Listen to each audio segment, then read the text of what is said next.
उन्होंने अभी पढ़ाई कर रहे हैं वो, पर रजिया का अचीवमेंट हम सबके लिए स्पेशल है। और एक स्टेप और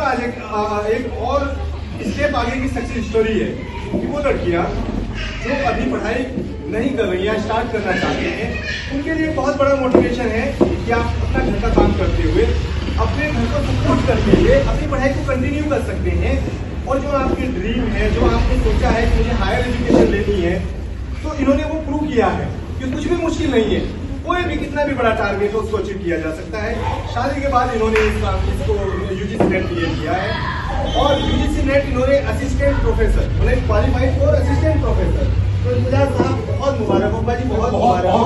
ये हम सब के लिए जो घर में है उनके लिए आज के हमारे लखनऊ खुद में आज की करियर काउंसलिंग और मोटिवेशन प्रोग्राम में बहुत सारे अचीवर से हमारा मिलना हो रहा है। यहाँ आज कई स्टूडेंट्स ने, कई अचीवर्स ने बहुत अच्छा अचीवमेंट है। सभी ने जो है बहुत अच्छी स्टोरी है, उनकी मेहनत जो लगन है जो बहुत दिनों से कर रहे थे उसका रिजल्ट अभी आया है। और उस रिजल्ट से आज हमारे पूरे इलाके में खुशी है।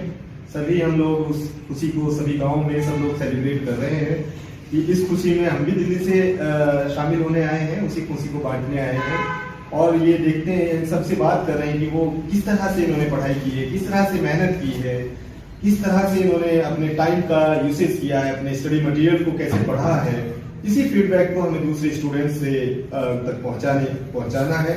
और साथ में जो हमारे पेरेंट्स हैं, जो गार्जियंस हैं, उनसे भी बात कर रहे हैं कि जो किस तरह से उन्होंने अपने बच्चों को सपोर्ट किया है, जो आज उन्होंने ये अच्छा दिन देखने को मिला है, जो अच्छे रिजल्ट्स आए हैं, ये उनके लिए भी एक रिवार्ड है, एक इनाम है।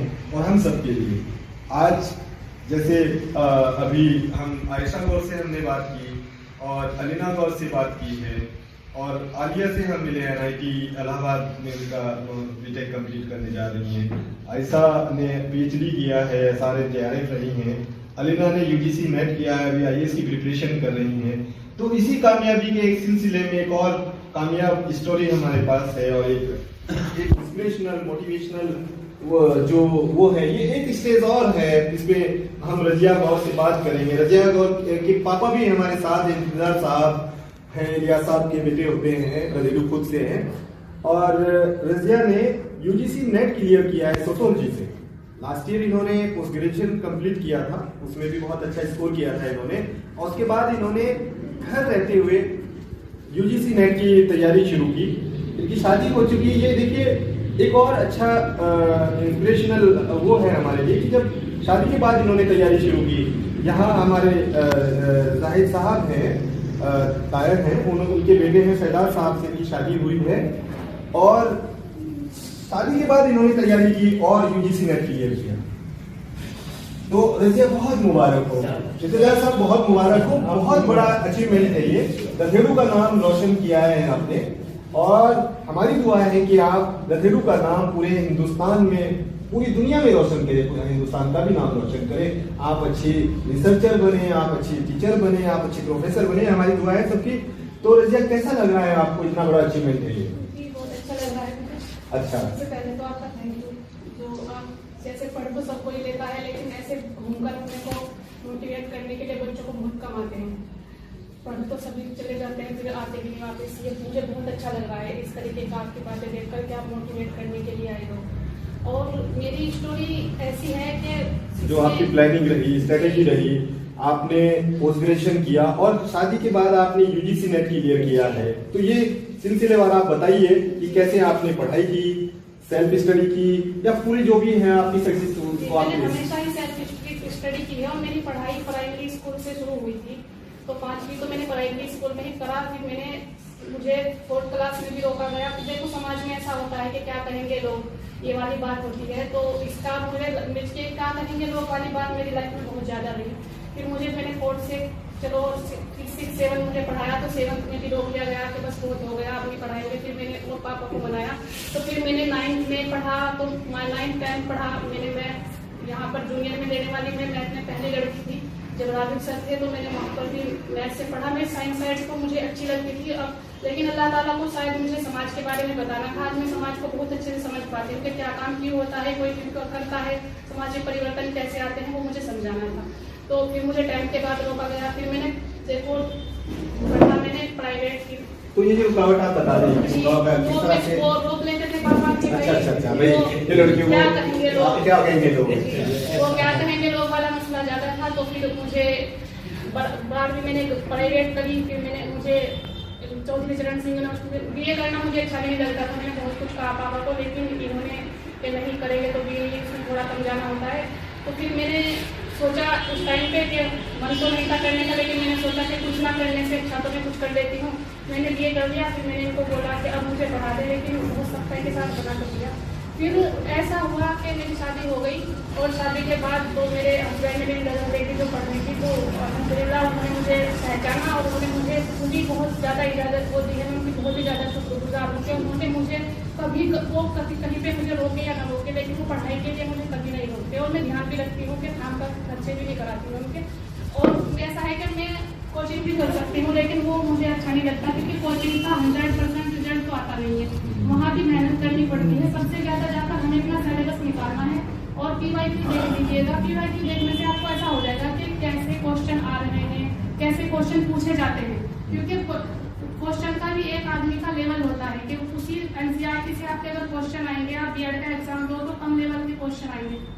अगर आप नेट का एग्जाम दे रहे हो तो लेवल हाई हो जाएगा, नीट का एग्जाम देते हो तो लेवल हाई हो जाएगा।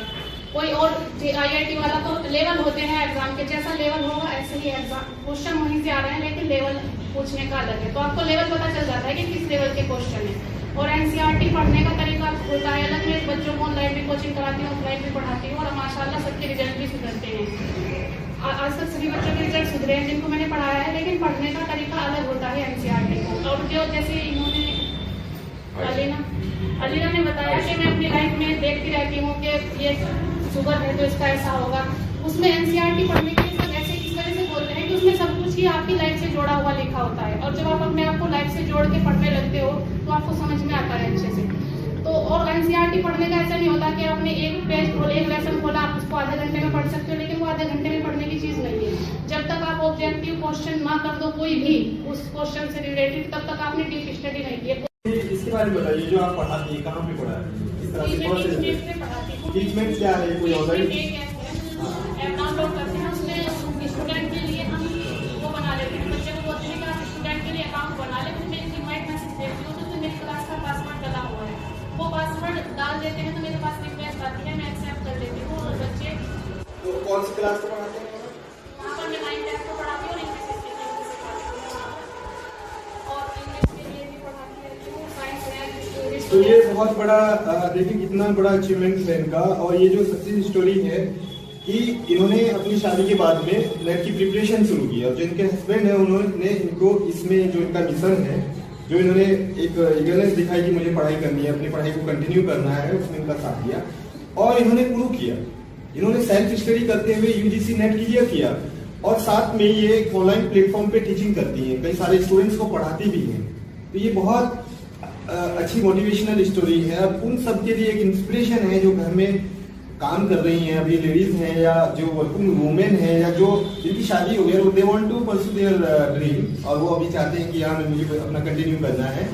तो ये मिसाल कायम की है इन्होंने कि भाई ऐसे शादी के बाद भी आप पढ़ सकते हैं, आप अपने ड्रीम को हासिल कर सकते हैं, आप अगर लगन से मेहनत से बताएं। जैसे इन्होंने अभी बता रही थी कि मैं जब पढ़ती हूँ तो किस तरह से, अभी तो आप जैसे शादी हो चुकी घर में काम भी करती होंगी, तो कैसे पढ़ाई तो मुझे ऐसा है कि पढ़ने में अपनी सेल्फ स्टडी करती हूँ, लेकिन अगर कुछ होते हैं टॉपिक जिसके लिए जो टॉपिक मेरे समझ में आए सिर्फ मैं उन्हीं की वीडियोस देखती हूँ।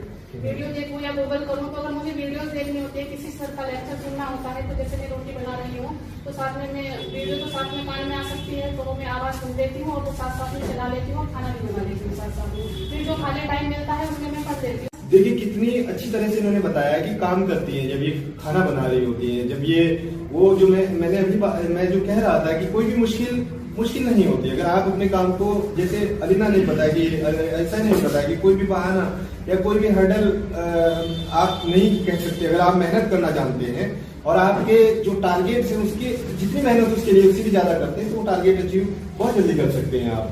तो वो है हमारी अप्रोच, जो ईमानदारी से हमने एक टारगेट सेट किया है। अब उसी हिसाब से चाहे कोई भी दुश्वारियां हो, किसी भी तरह के हर्डल्स हों, अब इन्होंने बताया कि क्या इसके जैसे काम भी करती है, घर में खाना भी बनाती है, रोटी भी बनाती है, तो उस वक्त में जो ऑनलाइन ऑप्शंस हैं जिससे इनको उसकी आवाज आती रहती है, यूट्यूब चैनल से अपने टॉपिक्स को सुनती रहती है और काम भी करती रहती है। इसके अलावा इन्होंने हम इनसे पूछते हैं कि भाई ऑनलाइन कोचिंग और ऑफलाइन कोचिंग या सेल्फ स्टडी के बारे में आपका क्या ख्याल है, किस तरह? देखिए, वैसे तो ये इंडिविजुअल होता है कि किसी को कोचिंग लेनी है या नहीं लेनी है। अगर किसी के पास है कि वो कोचिंग ले सकता है तो ले ले, लेकिन ये सोच ले कि 100% रिजल्ट तो उन कोचिंग का भी नहीं होता है। वहां पर भी आपको मेहनत ही करनी होती है। जो बच्चा वहां पर मेहनत करता है मिलती तो उनको ये सफलता।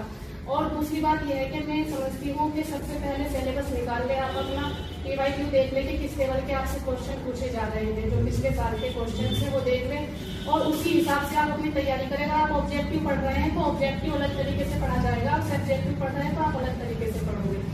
और उसको आप अगर ऑब्जेक्टिव के सभी जो नियरली जो जितने भी कॉम्पिटिटिव एग्जाम होते हैं वो ऑब्जेक्टिव टाइप के होते हैं, तो उसके लिए आपको देखना है कि किस टॉपिक से क्वेश्चन बन सकता है, उसको देख लें। आप अपने नोट्स बनाएं और नोट्स को भी बहुत शॉर्ट कर पहले बनाए, फिर उनको और भी शॉर्ट कर दे। और मैं तो अपने नोट्स ऐसे बनाती हूँ, जो टॉपिक मेरी समझ में आ गया उसको छोड़ा, जो नहीं समझ में आया कि इसको मुझे दोबारा रिवाइज करना है उसको ही मैं नोट डाउन कर दी। तो मेरे बहुत कम नोट्स रहते थे जो कि एग्जाम के टाइम पे मुझे बस रिवाइज कर लेने और बातें तो मैंने बुक से समझ ली है।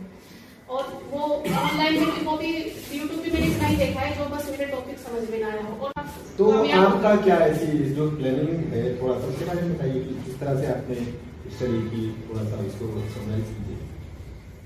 आपकी अपनी स्टडी जो आपने UGC नेट के लिए की है। जी, मैंने ऐसे ही किया है कि मैं ऑब्जेक्टिव के लिए पढ़ा है और बुक्स को पढ़ा है। सबसे पहले जो मेरे पास फोन भी आते रहते हैं बच्चों के, हमें भी करना है, आप बता दीजिए। अच्छा, क्या आप सेल्फ स्टडी करती हैं या कोई ऑनलाइन ऑप्शन? सेल्फ स्टडी करती हूँ मैं, और वो नहीं करती हूँ। वैसे यूट्यूब पे बस मैं इतना ही देखती हूँ जो मेरे टॉपिक अगर समझ में ना आए। अच्छा। वो कुछ बच्चे गलती करते हैं कि तो जैसे नेट एग्जाम देने जा रहे हैं, एक बच्चे का मेरे पास फोन आया था, मैंने उसको काफी समझाया भी और वो बोले कि रेफरेंस बुक ले ली, बस अरिहंत की ले ली। ऐसे एग्जाम क्लियर नहीं होते, बच्चे अपने अटेम्प्ट खराब करते रहते हैं, ये ऐसे नहीं होता सिलेबस। और ये एक बात और है, अगर आप PYQ देख रहे हो यानी कि पिछले साल के जो है पेपर देख रहे हो, उनमें देखो कि किस टॉपिक से आपको ज्यादा क्वेश्चन पूछे गए हैं। जो टॉपिक आपका ज्यादा क्वेश्चन पूछा जा रहा है उसको आप ज्यादा अच्छे से कवर करो। बहुत से टॉपिक ऐसे होते हैं कि बहुत कम क्वेश्चन पूछे जाते हैं, जिनसे ज्यादा क्वेश्चन पूछे जा रहे हैं उनको देखो कि कौन से टॉपिक से। मतलब इसको ऐसा देखने से हमें एक पैटर्न मिल जाता है, प्रीवियस क्वेश्चन देखने से पैटर्न का अंदाजा हो जाता है कि ये हर साल जो है इसी टॉपिक में से ज्यादा इसको फोकस कर सकते हैं। ये थोड़ा सा टच रहता है इसको ज्यादा। तो हमारी एक स्ट्रेटेजी प्लानिंग इसीलिए मैटर करती है कि जब हम तैयारी कर रहे होते हैं तो हमें जो अपनी बुक्स हैं उसको पढ़ना चाहिए, उसके पीछे के क्वेश्चंस को सोल्व करना चाहिए, जहां लगे ऑनलाइन ऑप्शंस की हेल्प ले सकते हैं। तीसरा यह है कि जो बुक्स हैं हमारे जो प्रीवियस ईयर के जो पेपर्स हैं उनसे काफी हेल्प मिलती है। अभी जितने भी हमारे अचीवर्स हैं यहाँ, आयशा गौर हैं, अरीना गौर हैं, आलिया हैं और रजिया हैं, उन सबका यही कहना है कि उन्होंने सेल्फ स्टडी पे फोकस किया है। और जहाँ एक बात और है, जो कॉम्पिटिटिव एग्जाम अगर कोई भी देने जाता है तो मैं जैसे मैं सोशियोलॉजी से हूँ तो ये सोच ले कि सोशियोलॉजी आपको 10th लेवल का मैथ अपना मजबूत रखना है और आपको इंग्लिश पर भी थोड़ी कमांड होनी चाहिए। ये तो बात ऐसी है जो बिल्कुल जरूरी है। अगर आपका ये चीज नहीं है तो आप कोई भी एग्जाम ऐसा होगा जो आपके लिए। अच्छा, ये कहाँ 10th का बेस्ट जैसे आपका मैं ऐसे पढ़ती हूँ, मैं पढ़ा सकूँ। मैंने आज तक जितनी चीजें भी पढ़ी है वो मैं सब पढ़ा सकती हूँ। तो मैंने 10th तक ही अपना जैसे मैथ पढ़ा है तो मैं मैथ आराम से पढ़ा सकती हूँ और तब से ही पढ़ा के आ रही हूँ। ये आपके नेट में कैसे हेल्प करेगा? मतलब जो DI का पोर्शन आता है, रीजनिंग आती है उसमें, बिल्कुल सही बात, तो इसमें हेल्प करेगा। तो बेसिक मैथमेटिक्स और बेसिक इंग्लिश में हमें पे मेहनत करनी चाहिए। और इनका कहना है कि बेसिक मैथ्स और ये आपके जो फर्स्ट पेपर होता है उसमें जरूर आता है, कहना नहीं। और अगर आप इसमें अच्छा स्कोर कर लेते हैं तो अपने सब्जेक्ट में तो अच्छा स्कोर कर ही लेंगे। ये बहुत अच्छा पॉइंट रजिया ने हमें बताया है। तो रजिया, अभी आपका बहुत अच्छा ये UGC नेट हो गया है, अब आपका क्या इरादा है करने का? जी, मैं JRF में करूँगी अभी में और PhD के लिए कोशिश। क्या टारगेट है आपका, क्या बनना चाहते हैं आप? मेरे तो अभी तो मुझे IAS के लिए भी तैयारी करनी है, तो वो मेरे पास अटैम्प्ट कम ही रह गए हैं, क्योंकि एज का जो हो गया है मसला, काफ़ी बार मैं रोकी गई हूँ, तो इस वजह से करना तो मुझे UPSC पहले ही था, लेकिन मैंने सोचा कि कभी मैं UPSC भी ना हूँ और ऐसे भी रह जाऊँ, ऐसे इस वजह से मैंने पहले नेट का करना सही समझा मैंने, तो इस वजह से मैंने इसको नेट को पहले किया है, और एक दो अटैम्प्ट जो मेरे बचे हैं तो मैं ट्राई करके जरूर देखूंगी इंशाल्लाह। ये एक और चीज जैसे मिली कि जब आपके बहुत बड़े टारगेट्स हों तो आप छोटे छोटे टारगेट्स में से डिवाइड कीजिए। पहले आपने UGC टारगेट को ये आपने अचीव कर लिया, फिर आपने JRF में आपको कॉन्फिडेंस आया, उसके साथ साथ क्योंकि तैयारी आपकी जो जैसे अनिला ने बताया कि हम JRF है तो हमारा सेम सब्जेक्ट है, तो उसकी भी प्रिपरेशन हमारी हो रही है, तो ये भी एक स्ट्रेटेजी है। जो टॉपर्स हैं या जो भी अचीव करते, कभी हम देखते हैं कि अच्छा उन्होंने सोशियोलॉजी से किया था, IAS हो गए, उन्होंने तो वो एक मेहनत होती है उसके पीछे, एक स्ट्रेटेजी होती है जो यहाँ से मिल रही है, हमें सुनने को मिल रहा है आज। जी मेरा एक पॉइंट और है जिसकी वजह से मेरा JRF रह गया है। अगर वो पेपर में JRF से भी ज्यादा सोल्व करके सही कर सकती हूँ, लेकिन उसमें मेरा JRF इस वजह से रह गया है कि टाइम मैनेजमेंट की वजह से, आप अपना टाइम मैनेजमेंट भी रखें कि टाइम कम होने की वजह से रह गया है, तो उसको मैं JRF जितना सोल्व कर सकती हूँ सही कर सकती हूँ, और मेरा टाइम भी इस वजह से ज्यादा कम हो गया है कि जैसे मेरा वेडनेसडे में एग्जाम था तो मुझे सैटरडे में दौरा पड़ गया था और कई दिन तक उनका दिमाग भी। तो ये देखिए एक चीज हमें आपने बताई कि उसी चीज पे हमारा जो अभी ये फीडबैक का वो होता है, दूसरे स्टूडेंट्स को जो हम ये फीडबैक देते हैं तो उसमें ये जरूर पूछते हैं कि आपकी टेस्ट जिस दिन आपका एग्जाम था उस दिन क्या स्ट्रेटेजी थी, तो उसकी स्ट्रेटेजी जैसे आपने बताया अभी आपका JRF में थोड़ा सा लैगिंग रहे आप, तो उसके लिए जो डेली टेस्ट होते हैं, जो मॉक टेस्ट होते हैं, जो आपका टेस्ट सीरीज होती है, जो प्रीवियस ईयर के जो पेपर्स हैं उसका जो रिवीजन है, कंटिन्यूअस रिवीजन प्रैक्टिस, वो आपको इतना स्पीड आपको दे देगा। उससे जब आप एक तो आपने सेल्फ स्टडी टॉपिक्स को अच्छे से पढ़ लिया सिलेबस वाइज, टॉपिक वाइज, फिर उसके पीछे के क्वेश्चन कर लिए, फिर आपने प्रीवियस 10 ईयर्स के क्वेश्चन को बार बार कर लिया, तो मुझे लगता है यहाँ पे रिवीजन एंड प्रैक्टिस का बहुत बड़ा रोल है। जैसे आयशा ने हमें बताया था कि भाई अगर आप रिवीजन प्रैक्टिस कंटिन्यूअस करते हैं तो उस दिन स्कोर करने में आपको हेल्प मिलती है, ये आयशा ने।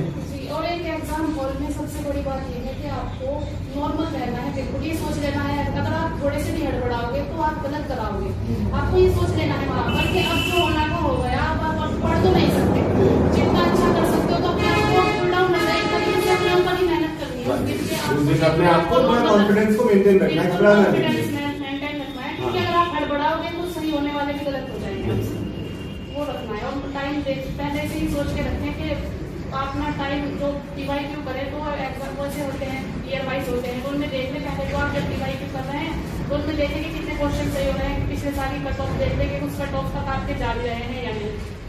दूसरी बात ये है कि आप टाइम भी लगाकर चलें, टाइम लगाकर देखें कि टाइम में हो रहा है या नहीं, स्पीड भी जरूरी है वहाँ पर, क्योंकि 150 क्वेश्चन होते हैं, बहुत ही लेंथी होते हैं। तो स्पीड को क्या करना चाहिए, जो स्पीड है हमारी, जैसे हमने तो कहा कि रिवीजन प्रैक्टिस क्या कुछ और भी रिवीजन प्रैक्टिस से आ जाती है स्पीड, क्योंकि वो जितना अच्छा हमारा पढ़ा हुआ होता है तो उससे इतनी जल्दी हमारे एकदम से समझ में आता है, हमें पता चल जाता है कि ये होगा एकदम से। अगर हम सोचेंगे, वहाँ पर बैठेंगे, सोचेंगे, सोच याद करेंगे, तो फिर 1 मिनट में एक क्वेश्चन कर देने की स्पीड होनी चाहिए। तो ये बहुत बड़ा अच्छा अचीवमेंट है, UGC में क्लियर हुआ है, और हमारी दुआ है कि आपका JRF भी क्लियर हो और जो आपका IAS का टारगेट है वो भी आप अचीव करेंगे, इसी तरह से आप मेहनत करते रहे। तो दूसरी जो सभी लड़कियों के लिए आपका क्या मैसेज है, एक तो ये है कि आपका अचीवमेंट बहुत स्पेशल है, आपने शादी के बाद पढ़ाई कंटिन्यू की है दोबारा से और नेट को क्लियर किया है, तो अभी कॉमन मैसेज प्लीज। जी, मैं सभी लड़कियों से भी और उनके माँ बाप से भी कहूँगी कि देखिए आप सभी लड़कियां तो ये सोच ले कि आप अपनी मौज मस्ती समझते हो जिसको, और जिसकी वजह से लड़कियां रोक ली जाती है घर पर, आप ये सोचें कि आप सबके लिए एक मिसाल हो, सबकी एक आप यहाँ पर आई हो, एग्जाम्पल हो सबके लिए कि आपकी मौज मस्ती नहीं है, आप जैसों की वजह से कितनी लड़कियां रोक दी जाती है, तो आप अपनी जिम्मेदारी समझते हुए आगे जाए, अपना ये वाली जिम्मेदारी भी समझे कि अपना टाइम पास ऐसे बेवकूफियों में ना करें। और इनके माँ बाप को मैं कहना चाहूंगी कि कभी आज ये वीडियो देखें और कहना शुरू कर दे कि उस लड़की ने पढ़ा था, तुम भी शादी के बाद पढ़ लिया। देखो इतना खुशनसीब सभी लड़कियां नहीं होती कि उनको मिल जाएगा, मुझे ना मिलता तो कौन मुझे पहचानता, मैं वहीं के नहीं रह जाती। तो किसी को भी ये मत कहें कि शादी के बाद पढ़ देना, बच्चों को पढ़ाएं, भरोसा करें। और सब ये है कि जिसको जो बदतमीजी करती है वो घर में भी करता है, और जिसको नहीं करनी है वो सभी हम हैं कि कोई कहीं भी जाने नहीं लगता। बहुत अच्छा। तो यह एक बहुत अच्छा मैसेज है कि आप जो है अपने बच्चों को शुरू से सपोर्ट करें, स्टार्टिंग से सपोर्ट करें और उनको उनके ड्रीम्स को अचीव करने में हेल्प करें और जहाँ जहाँ उन्हें सपोर्ट की ज़रूरत है वो सपोर्ट करते रहें। तो स्टेप बाय स्टेप अगर आप गार्जियंस भी, पेरेंट्स भी उनको सपोर्ट करते रहेंगे उनके बच्चों के इंटरेस्ट में, तो बच्चे भी वो बच्चे भी जो है अपना जो है स्कोर एग्जामिनेशन में भी स्कोर करेंगे और टेस्ट में भी टेस्ट भी बीट करेंगे, कम्पीट करेंगे।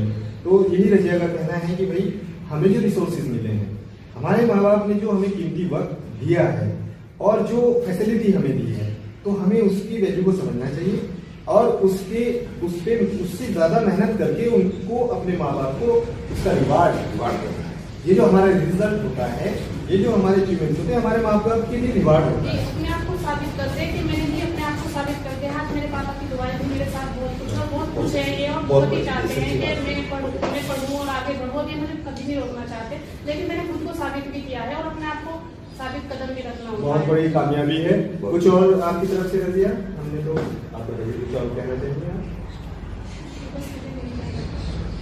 बहुत मुबारक। तो रजिया के पापा भी हैं, इमरान साहब से भी दो बात हम पूछेंगे, दो सवाल कि आपकी बेटी ने बहुत अच्छा अभी इन्होंने 12th भी किया, 10th किया, 12th किया और फिर graduation, post graduation UGC net clear किया और अभी UGC JRF नेट की भी तैयारी कर रही है और IAS के लिए प्रिपेयर कर रही है। तो किस तरह से आप अपनी बेटी को सपोर्ट करते हैं?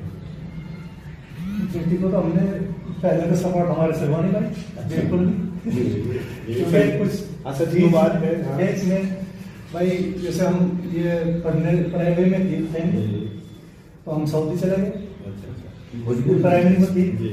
अम्मी सबसे बड़ी प्रॉब्लम क्या थी हमारे सामने, इनकी अम्मी नहीं थी। 3 साल की थी, इसकी अम्मी का इंतजार हो गया था। अच्छा, और जो थे भाई थे, जो भी थे हमारे भाई दोस्त थे, उस टाइम पे ऐसा दौर था कि भाई क्या कर रहा है नहीं, वो हालात कुछ ऐसे हालात। लेकिन आज के इस प्रोग्राम से ये साबित हुआ है कि देखिए जरूरी नहीं कि रोशनी चिरागों से ही हो, बेटियां भी घर में उजाला कर।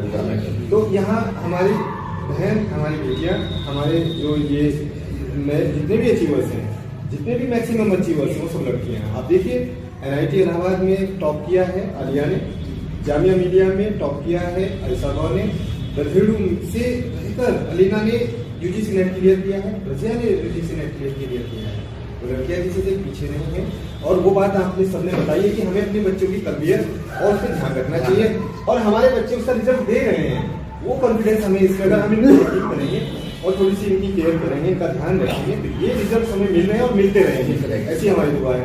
दूसरे बच्चे, मैं तो ये कहना चाहूँगा कि भाई जो गलती मैंने की है वो आप लोग ना करें। बहुत अच्छी बात, बहुत बढ़िया गलती कर लिया, बच्चों को बताइए और सपोर्ट कीजिए, जो उनके ड्रीम्स हैं, जो उनका इंटरेस्ट है और उनको जो सपोर्ट चाहिए वो सपोर्ट कीजिए। इस बच्ची का जूनियर में नाम था, अच्छा, मास्टर टॉपर थी, जो थे प्रिंसिपल हमारे रागी सर, उनकी फेवरेट बच्ची थी, जो जब तक इसका जवाब नहीं आता था, हमने बाद में सुना है, पहले हम सुनते थे, इसको आगे हम पढ़ा रहे थे। तो ये इसके सवाल जब तक आंसर इसने नहीं दिया तो रागिंद्र सर सवाल नहीं मिटाया। तो इसलिए भाई अपने बच्चों को पढ़ाओ, सही बात, और मैंने सपोर्ट करो। बिल्कुल, बहुत अच्छी। आज हम बहुत खुश हैं, भाई साहब ने हमें इज्जत दी है। हमें तो पता नहीं था कि ऐसा भी हो गया भाई, हमारे घर में कोई ऐसा नहीं है पढ़ा लिखा इतना भाई। देखिए इन बच्चों ने हमारे पूरे गांव को, हमारे सच बात बच्चों की वजह से, ये हमारे उत्तर प्रदेश को ही नहीं, हमारे पूरे हिंदुस्तान को इन्होंने आगे दे रहे हैं, ये आगे देंगे। ऐसी हमारी शान तो आप बढ़ा रही हैं, बिल्कुल ये दी है। अच्छा भाई, आप बढ़ा भाई थोड़ी बहुत अब आगे बाद में, तो फिर हमने भी इसको इजाजत दे दी। अरे ठीक है, बहुत बढ़िया, जितनी अच्छी बात इसके साथ है, जो जहाँ तक भी पढ़ेगी, जहाँ जाओ या जो करना चाहोगे, बहुत शहजाद भी इसके साथ है, जैसे सुने हैं क्या वो भी इसके साथ है, अभी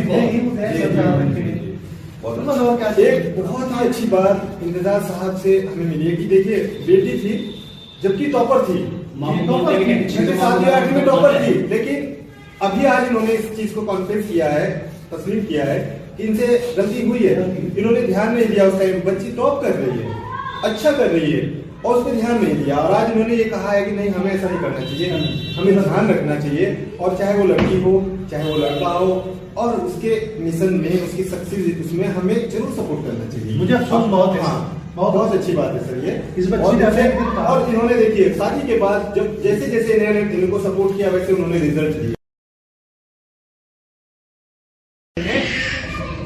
जो भी बताया था मैंने कि information is a super power, और हमारे घरों में बैठ के जो हमारे रिसोर्सेज हैं उससे हम पढ़ सकते हैं, मोबाइल से अपने जो रिसोर्सेज अवेलेबल है उस पर मेहनत करें।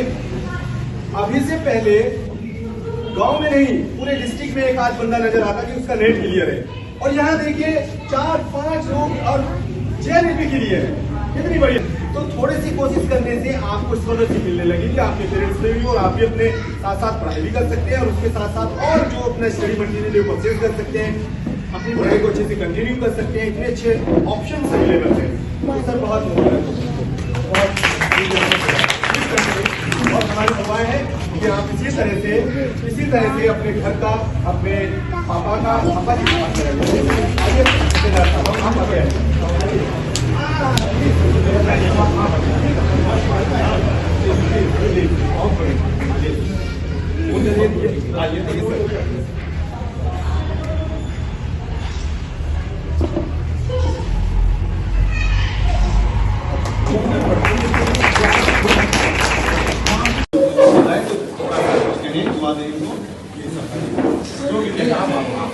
एक अल्फाज निकला ना तो माफी होगा।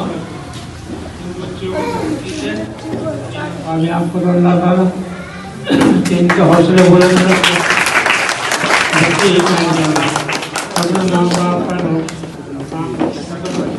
अपनी तंदुरुस्ती का, अपनी इज्जत का, सबका ख्याल रखा।